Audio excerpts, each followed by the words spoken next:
large group of public servants that is positioned here outside the Baragwanath hospital here in Soweto. And it seems as though this shutdown is really what comes from or stems from government's decision to unilaterally implement a wage increase. Now, we understand that the Minister of Labour has called unions back to the negotiation tables. However, we understand that there is that march that's going on that's underway in Pretoria, where they're going to hand over a memorandum of demands at the union buildings and the highest office in the land. In the meantime, workers are also going to be stationed out here. We've been speaking to some of them just before going live, and they have vowed to stay here until after that memorandum of demands is handed over. Now, the street has been blockaded by police as well as protesting workers.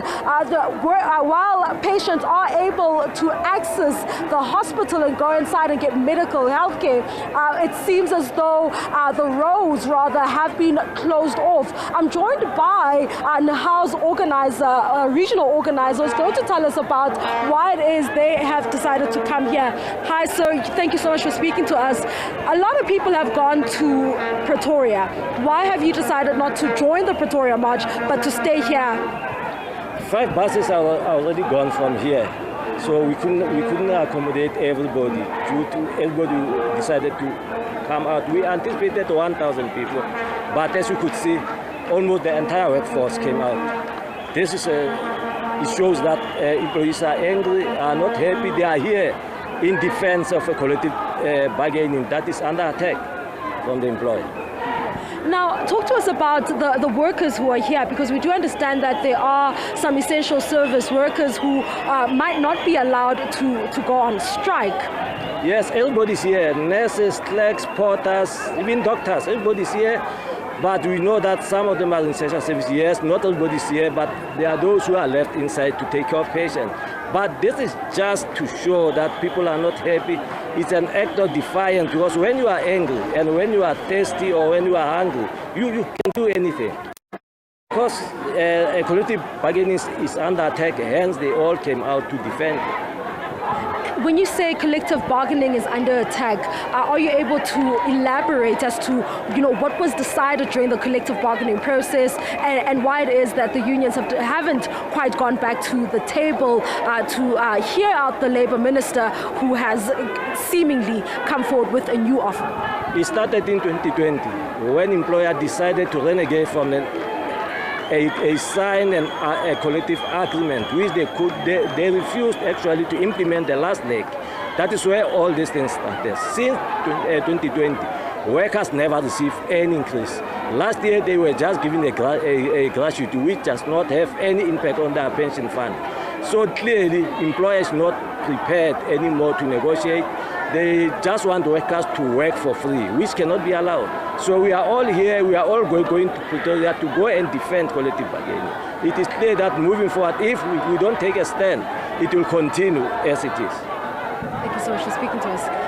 There you have it. Someone from Nihao just talking about how they feel that this is an opportunity for workers to defend collective bargaining, talking about that wage agreement that was reached as early as just before 2020. And you'll remember that the country went into lockdown, which then meant that, and government also going to the courts saying that they weren't able to honor that wage agreement that had been reached at the time.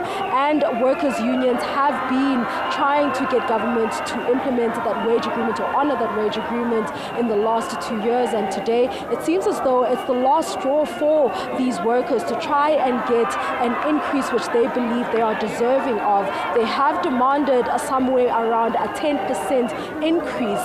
This is also just to factor in the 2 years without the increase. And as you've heard, they did only get that gratuitous increase, or rather an amount that was paid to them, a once-off amount that was paid to them, which it seems as though workers feel that are unhappy about, given given the fact that it had no impact on their pension contributions. We are going to speak to other labor federations or other unions that are also here. We do understand that COSATU and SAFTU have joined hands in terms of ventilating some of these issues and the issue of wage increases within the public sector. For now, though, it's back to you. Yeah, I want to, before I let you go, Mbalenhle, I think this is an important one because where you are is of great significance. I think, and I don't want that to be lost to us or the viewer. The Chris Hani Baragwanath Hospital in Soweto is a very important hospital. It's the biggest hospital in Africa. It's the third largest hospital in the world. It carried a massive burden during COVID-19 and continues to do so in a vulnerable community like Soweto. The impact of this strike on services at this all-important hospital today. Well, you're certainly right. We cannot neglect the importance that and the important role that Chris Hani Baragwanath Hospital plays in this community, especially after what happened at Hospital. We saw Chris Hani Baragwanath Hospital really picking up the slack in terms of caring for those COVID-19 cases. We then saw what we're seeing here is that on a normal day it would be really full. The entrance or people coming in and out of this hospital, this carries, well, you have a lot of people here, but unfortunately today it seems as though the doors are locked and it seems as though people are unable to really use the main entrance, but it's unclear if, those services have been interrupted just as yet, but this hospital does play a very significant role.